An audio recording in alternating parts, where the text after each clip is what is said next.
Assalamualaikum warahmatullahi wabarakatuh. Selamat pagi.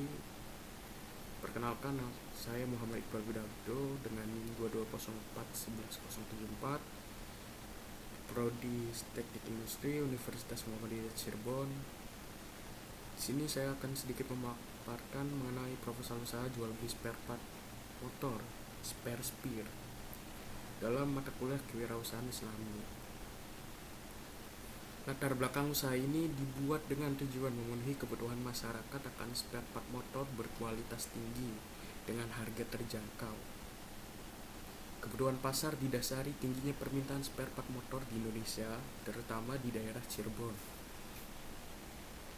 Untuk menganalisa peluang pasar digunakan analisa SWOT. Yang pertama adalah kekuatan permintaan stabil. Permintaan stabil ini terjadi karena sudah memiliki pasarnya sendiri dan pengguna sepeda motor sangat tinggi. Margin keuntungan yang besar. Ketika kita membeli barang untuk stok langsung dari perusahaan penyuplai, maka akan cenderung lebih murah. Dan jika barang kita keluar, maka kita akan mendapat keuntungan lebih. Pelanggan loyal. Jika sudah berhasil membuat pelanggan nyaman dengan usaha kita, maka pelanggan tersebut akan melakukan pembelian berulang-ulang. Kelemahan. Persaingan ketat. Persaingan ketat ini terjadi karena pesaing yang berani menurunkan harganya, maka pembeli akan lebih cepat beralih ke usaha lain, usaha pesaing. Produk tiruan. Maraknya produk tiruan seperti produk buatan Cina yang beredar di pasaran.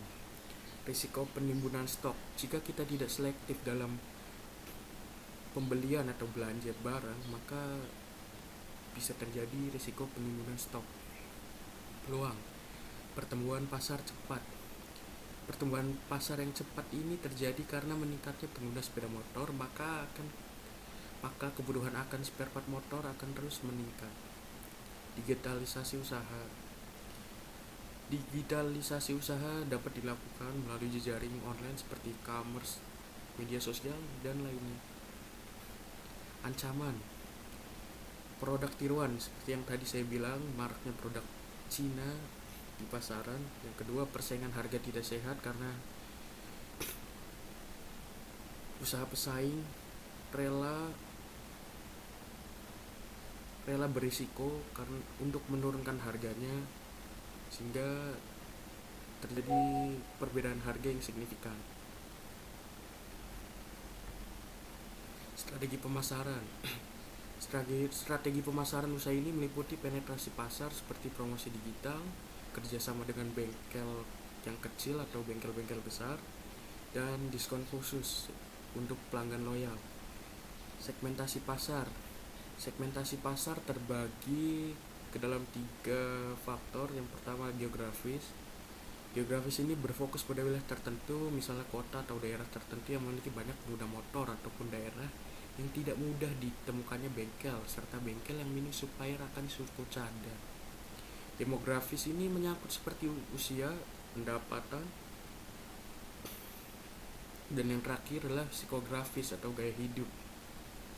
Beberapa kelompok pengguna sepeda motor seperti petualang, pengguna harian, dan penggemar modifikasi.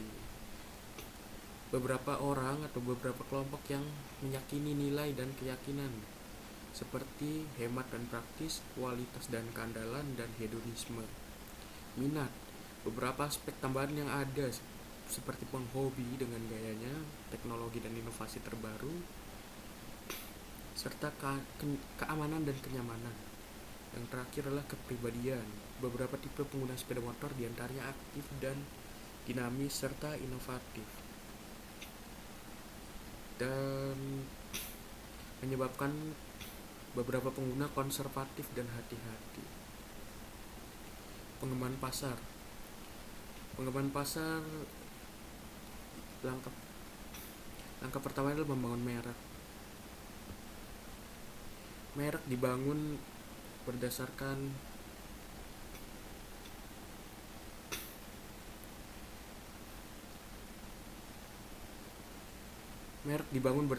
slogan atau Nama yang mudah diingat dan mencerminkan keunggulan dari usaha yang telah dikembangkan. Seperti pada usaha ini bernama Spare Spear. Dengan slogannya jelajahi dunia suku cadang, temukan yang terbaik. Branding diferensiasi. Branding diferensiasi mencakup kualitas produk, pelayanan, inovasi, dan ketersediaan produk. Positioning ini mencakup seperti harga kompetitif, keandalan usaha atau keandalan produk, pengalaman belanja yang mudah, nilai tambah yang diberikan oleh usaha ini. Pengembangan produk atau usaha. Pengembangan produk ini didasari oleh tujuan meningkatkan penjualan, memperkuat merek, inovasi produk, dan layanan unggul. Kepuasan pelanggan. Kepuasan pelanggan ini mencakup beberapa aspek seperti kualitas produk dengan memastikan produk yang dijual berkualitas tinggi dan sesuai dengan harapan pelanggan. Layanan pelanggan yang baik, responsif terhadap pertanyaan dan keluhan yang dikeluhkan oleh pelanggan atau consumer. Kemudahan akses. Membuat proses pembelian yang mudah dan cepat baik secara online maupun offline. Umpan balik pelanggan. Mengumpulkan umpan balik dari pelanggan untuk memahami kebutuhan mereka dan memperbaiki layanan serta produk yang ditawarkan.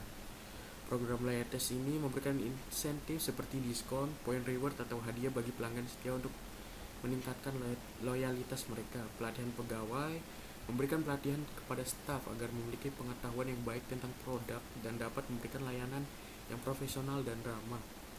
Transparansi dan kepercayaan, menjaga transparansi dalam semua aspek bisnis termasuk harga, kebijakan pengembalian, dan proses layanan. Hal ini akan membangun kepercayaan pelanggan. Metode pelaksanaan. Metode pelaksanaan usaha ini terbagi menjadi 4 tahapan. Yang pertama, praproduksi. Sistem usaha ini berbasis pemesanan melalui WhatsApp atau telepon. Usaha ini dilakukan di rumah saya sendiri, yang mana sistem dari sebuah usaha ini adalah menunggu pelanggan tetap dari usaha yang sudah dijalani orang tua saya ini memesan melalui WhatsApp ataupun telepon, yang nantinya pesanan akan dikirim langsung kepada pelanggan melalui transportasi darat berupa sepeda motor maupun mobil box. Dengan suplai spare part berasal dari mitra-mitra atau penyuplai yang telah menjalin hubungan yang lama. Tidak ada alat maupun bahan spesifik karena usaha ini tidak memproduksi sendiri spare part motor tersebut. Produksi. Setelah terjadi proses order, maka order itu akan segera dikirimkan kepada pelanggan pada hari itu juga dan pada tujuan yang sama. Proses ini terus berulang-ulang setiap minggu ya, dengan tujuan dan pelanggan yang sama. Jika salah satu pelanggan tidak memesan, maka ada pelanggan lain yang tercakupi wilayah distribusinya memesan. Jika tidak ada sama sekali yang memesan pada hari itu, maka akan dilakukan perubahan order dan pengiriman atau hari yang kosong digunakan untuk beristirahat dan menyiapkan order di hari esok. Pasca pengemasan. Pengemasan dilakukan hanya dengan sebuah kardus bekas dari spare part yang lain karena spare part ini sendiri sudah memiliki kemasannya sendiri. Jika ada order kecil-kecilan, maka kemasan hanya menggunakan kantong kresek. Pasca promosi dan penjualan. Promosi penjualan yang sudah diterapkan sebelumnya hanya melalui media WhatsApp saja, dengan menjalin hubungan sebagai antara pemasok dan bengkel pelanggan saja. Namun sekarang media promosi beranjak ke media sosial melalui jejaring Instagram yang dapat dilihat posternya pada Google Drive terkait proposal ini. Pasca produksi. Kegiatan pasca produksi berisi kegiatan pengecekan keuangan dan menganalisa keuntungan dan biaya yang dikeluarkan untuk belanja stok barang. Jika ada keuntungan, maka keuntungan tersebut akan diputar kembali sebagai penunjang modal tambahan sehingga perputaran uang tidak berhenti di situ.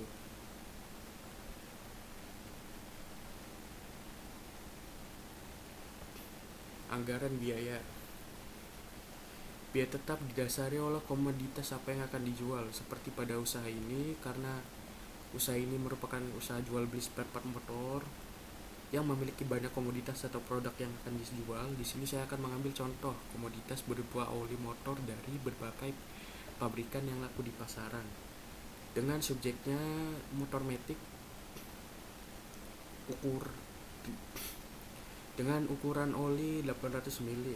Berikut merupakan merek-merek yang banyak laku di pasaran seperti HM MPX2 dengan harga 44.000 per unit, Yamaha Matic dengan harga 46.000 per unit, Enduro Matic dengan harga 41.000 per unit, Motul Scooter dengan harga 62.000 per unit.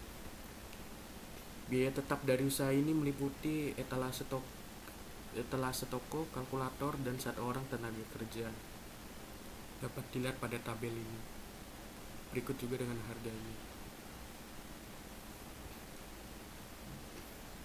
Biaya variabel hanya mencakup biaya tambahannya adalah kantong plastik sebesar Rp500 di setiap produknya. Misalkan pada oli HM MPX2 dengan tambahan kantong plastik, maka total biaya variabel per unitnya adalah 44.500 per unit. Dan untuk harga jualnya keuntungan 10%, maka harga jualnya adalah 52.000 per 1 unitnya. Untuk Yamaha Matic dengan tambahan kantong plastik, total biaya variabel per unitnya adalah 46.500. Harga jual per unitnya 53.000 rupiah. Untuk Enduro Matic juga sama, dengan total biaya variabel 41.500, harga jual 48.000 per unit.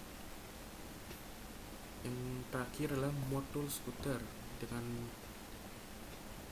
tambahan kantong plastik, total biaya variabel per unitnya adalah 62.500, tetapi harga jual per unitnya adalah 72.500. Break even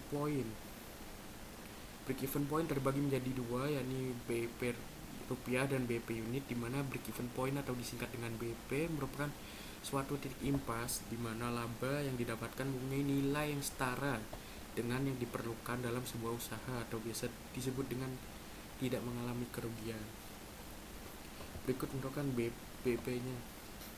Yang pertama, BP dari oli HM MPX.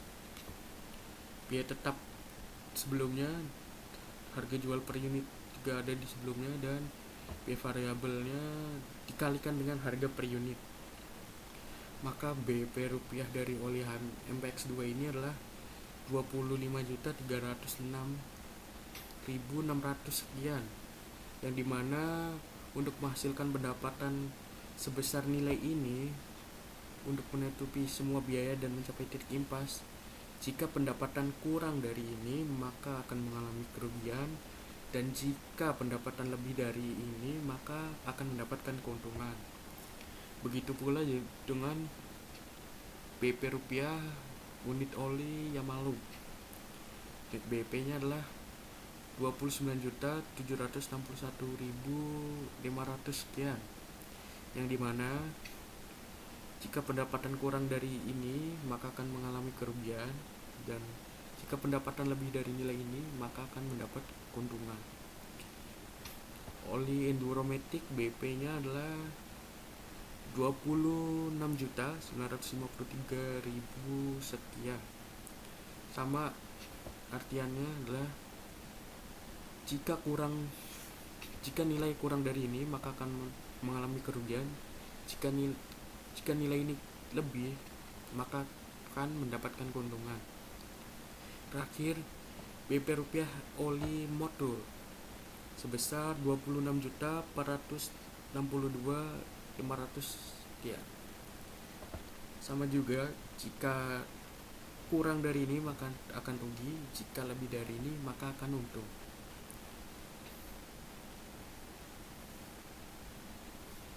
Break even point unit. BP unit dari oli HM MPX adalah 486 unit, di mana jika usaha ini ingin mencapai titik impas, maka barang yang harus keluar atau harus dijual sebanyak 486 unit. Untuk BP unit dari oli Yamaha ini sebesar 561 unit. Jika usaha ini mau untung, maka usaha ini harus mengeluarkan produk yang malu atau menjual produk ini sejumlah 561 unit. BP unit oli enduro masih sama dengan nilai BP-nya adalah 561 unit.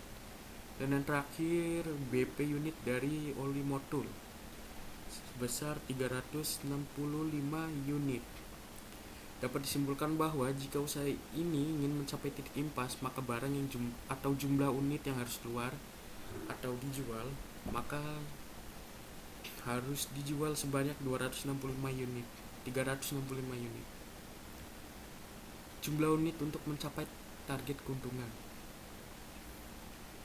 Di keempat produk ini, target keuntungan yang akan dicapai adalah sebesar 5 juta. Dengan rumus target keuntungan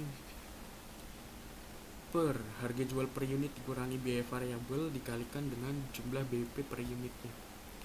Untuk oli AHM MPX 2 sebesar 321.333 unit, dimana jika ingin mendapatkan keuntungan 5 juta, maka unit yang harus terjual harus sebanyak 321 unit oli. Untuk jumlah unit guna mencapai keuntungan oli Yamalop sendiri bernilai 431,538 unit, yang dimana jika ingin mendapatkan keuntungan sebesar 5 juta, maka unit yang harus terjual sebanyak 431 unit. Begitu pula dengan oli Enduromatic masih sama 431 sekian. Maka untuk mendapatkan keuntungan sebesar 5 juta, usaha ini harus menjual produknya atau unit oli sebanyak 431 unit.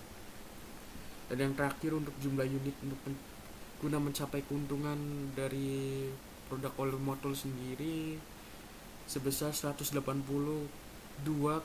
sekian, yang artinya jika ingin mendapatkan keuntungan sebesar 5 juta, maka unit yang harus terjual dari oli motul ini harus sebanyak 182 unit oli.